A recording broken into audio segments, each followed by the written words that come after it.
나도 평균주의에 한번 싸워봐야겠다, 개개인성을 살리는데 노력해야겠다라고 생각하시는 분들이 있으신가요? 저는 그분들에게 감히 오늘 책 평균의 종말을 적극적으로 추천드리고 싶습니다.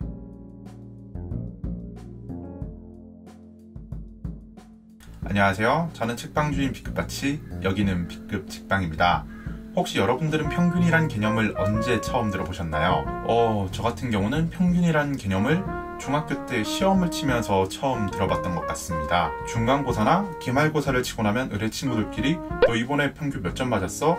옆반의 누구는 이번에 평균 몇 점이라던데, 우리 학교 전교 1등은 이번에 평균 90 몇 점을 받았대, 라는 식으로 서로 점수를 묻곤 합니다. 심지어 학원에서조차 모든 학생들을 평균 점수라는 단일한 기준으로 줄을 세우곤 합니다. 지금에 와서 떠올려보면 당시에 저도 다른 친구들보다 좀 더 높은 평균 점수를 얻으려고 했었고, 좀 더 높은 평균 점수를 얻음으로써 제가 다니는 학원 현수막에 높은 자리에 제 이름을 올리려고 했던 기억이 아직까지도 생생하게 남아있습니다. 하지만 지금의 저, 그리고 지금의 당신은 이러한 평균주의가 잘못된 것이라는 걸 너무나도 잘 알고 있습니다. 왜냐하면 평균이라는 도구는 너무나도 다양한 개개인의 특성들을 잘 보여줄 수 없을 뿐더러 심지어 획일성을 조장하기 때문인데요. 그러던 중 새로운 책을 사기 위해 들렀던 교보문고에서 오늘날 우리에게 너무나도 익숙한 평균 개념을 깨트릴 수 있는 아주 유용하고 재미있는 책 한 권을 발견했는데요. 오늘 영상에서는 그 책을 여러분들한테 소개해드리려고 합니다. 그럼 책 소개부터 시작하도록 하겠습니다. 네, 제가 오늘 여러분들한테 소개해드릴 책은 바로 이 책입니다. 책 제목은 평균의 종말, 저자는 토드 로즈, 출판은 21세기 북스에서 담당했습니다. 오늘 책 핵심 내용은 표지를 통해서도 아주 잘 알 수 있는데요. 자, 여기 책 표지를 보시면 평균이란 화상은 어떻게 교육을 속여왔나, ADHD 장애 자퇴생에서 하버드대 교수로 토드 로즈가 발견한 개개인성의 힘, 평균적인 인간이란 잘못된 과학적 상상이 빚어낸 허상이다 라는 내용들이 적혀 있는데요. 단 한 가지 잣대로 모든 걸 평가하려고 드는 평균주의를 비판하는 책입니다. 책에 따르면 오늘 책 평균의 종말의 저자인 토드 로즈 교수는 하버드 대학교에서 박사학위를 받았고요. 이후 스위스의 한 연구소에서 교수직으로서 재직하고 있습니다. 그렇기 때문에 얼핏 잘못 보면 결국 오늘 책의 저자도 평균주의의 혜택을 받은 사람이 아니야? 라고 오해하실 수도 있는데요. 하지만 실제로 어린 시절의 토드 로즈는 평균적인 학생보다 더 심한 공격성을 보인다, 평균적인 학생보다 집중하지 못하는 ADHD 증상을 보인다 라는 식으로 평균주의에 희생됐던 사람 중에 한 명이라고 말씀드릴 수 있겠습니다. 그러다 보니 평균주의를 비판하려는 이 사람의 마음, 이 사람의 태도가 다른 사람들보다 더 진심이 담겨 있겠구나 라고 생각을 했었고요. 저는 그 매력 때문에 오늘 책을 보자마자 바로 구매해버렸습니다. 그리고 너무 다행스럽게도 오늘 책 평균의 종말은 저의 이런 기대를 전혀 빗나가지 않았습니다. 책은 예상대로 너무 재미있었고, 그리고 또 어떤 면에서는 저한테 너무 유익하다는 생각도 들었었는데요. 뒤로 이어지는 영상에서는 제가 오늘 책을 보면서 개인적으로 인상 깊었던 내용 일부를 여러분들한테 공유해 드리려고 합니다. 그럼 지금부터 시작하겠습니다.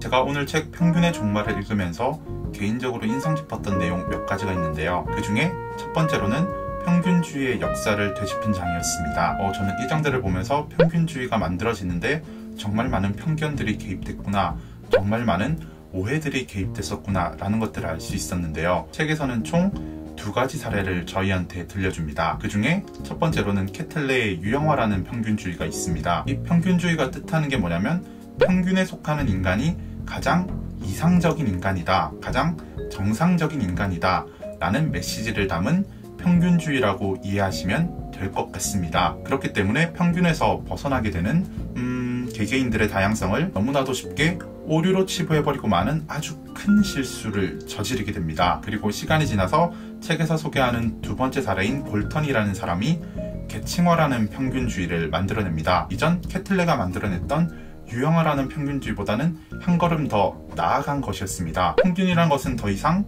이상적인 것이 아니라 그저 평범함을 나타내는 하나의 수치일 뿐이다 라고 말해줬기 때문입니다. 어떻게 보면 이전보다는 개성을 좀 더 잘 나타낼 수 있기 때문에 일종의 혁신이라고 볼 수도 있습니다. 하지만 골턴은 여기서 아주 치명적인 실수를 하나 저지르게 되는데요. 한 분야에서 뛰어난 사람이 다른 분야에서도 뛰어날 것이다 라는 편견을 가지고 있었기 때문입니다. 한 예를 들자면 국어를 잘하는 학생이 수학도 잘할 것이고 사회도 잘하고 과학도 잘하고 영어도 잘하고 심지어 다른 과목까지 전부 다 잘할 것이라고 생각했던 게 골턴의 치명적인 실수였습니다. 그와 반대로 국어를 못하면 수학도 못하고 영어도 못하고 과학도 못하고 다른 과목도 전부 다 못할 것이다 라는 편견을 가지고 있었던 거죠. 그런 면에서 보자면 골턴은 캐틀레보다는 한 걸음 더 나아가긴 했었지만 결국에는 평균적으로 잘하는 사람은 다른 걸 전부 다 잘할 거라고 예상을 했고 평균적으로 못하는 사람은 다른 것도 다 못할 것이다 라는 식으로 획일적으로 그룹을 묶어버리고 이를 계층으로 나누는 아주 큰 실수를 저지르고 말았다는 점입니다. 네, 제가 그 다음으로 오늘 책 평균의 종말을 읽으면서 인상 깊었던 두 번째 내용은 평균주의로는 설명할 수 없는 개개인성의 특징을 아주 잘 설명해준다는 점입니다. 그 중에 대표적인 예시로 들쭉날쭉의 원칙이라는 것이 있습니다. 이 들쭉날쭉의 원칙을 간단하게만 설명드리자면 사람마다 잘하는 것과 못하는 것이 다르다. 그렇기 때문에 한 가지 잣대로 모든 걸 평가하려고 드는 평균주의로는 이런 다양성과 개개인성을 설명할 수 없다라는 것이 들쭉날쭉의 원칙이라고 말씀드릴 수 있겠습니다. 저를 예로 들자면 저는 중학교 1학년 때부터 고등학교를 졸업할 때까지 사회계열 과목에서는 아주 우수한 성적을 기록하는 학생이었습니다. 반면에 과학 과목은 굉장히 싫어했습니다. 점수도 뭐 썩 그렇게 잘 나오는 과목은 아니었습니다. 그런 저의 특성을 설명해주는 사람이 만약 들쭉날쭉의 원칙을 잘 이해하고 있는 사람이었다면 너는 사회계열 과목에서 아주 훌륭한 재능을 보이고 있구나 라는 식으로 평가를 해줬을 겁니다. 하지만 제가 학교를 다닐 때는 그런 개념은 전혀 없었습니다. 그러다 보니까 저를 평가하는 잣대는 평균 몇 점의 아이 그런 식으로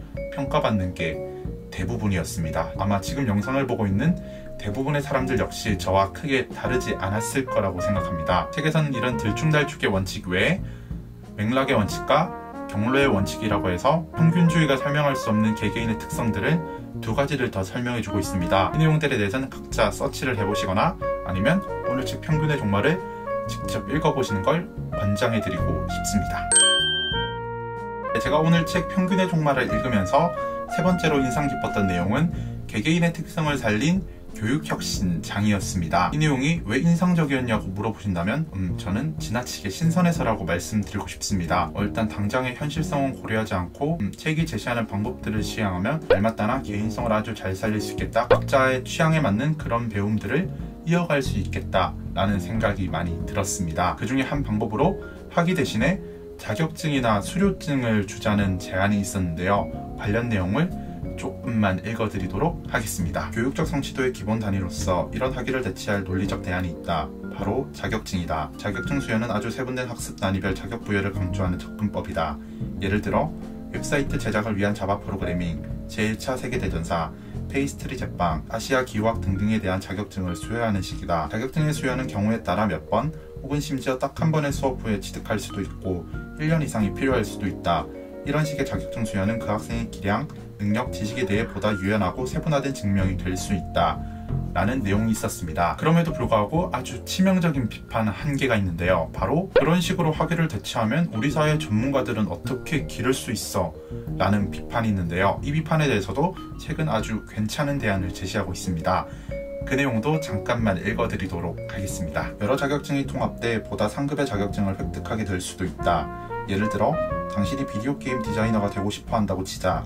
이때는 일단 컴퓨터학에서 학사학위를 취득하려고 하는 대신에 프로그래밍 이론, 모바일 기기 프로그래밍, 컴퓨터 애니메이션, 그래픽 디자인에서 자격증을 얻으면 된다. 그리고 이 4개 분야의 자격증을 모두 얻으면 통합 모바일 기기 기반 비디오 게임 디자인 자격증을 수여받는다 라는 내용이 있습니다. 당장 실행할 수 있는 현실성 있는 대안은 아니었지만 어떻게 보면 각자의 개성을 살릴 수 있는, 각자의 취향을 살릴 수 있는 그런 좀 새로운 교육 방식이 되지 않을까 라는 생각이 들었었고요. 굉장히 이직이 잦은 사회가 될 것이기 때문에 그런 사회에서 적용하기에는 썩 괜찮은 방법이 아닌가 라는 생각도 들었었습니다. 이 방법 외에도 책에서는 굉장히 다양한 방법을 저희한테 소개해주고 있습니다. 이 방법에 대해서는 오늘 책 평균의 종말을 직접 읽어보시는 걸 권장드리고 싶습니다.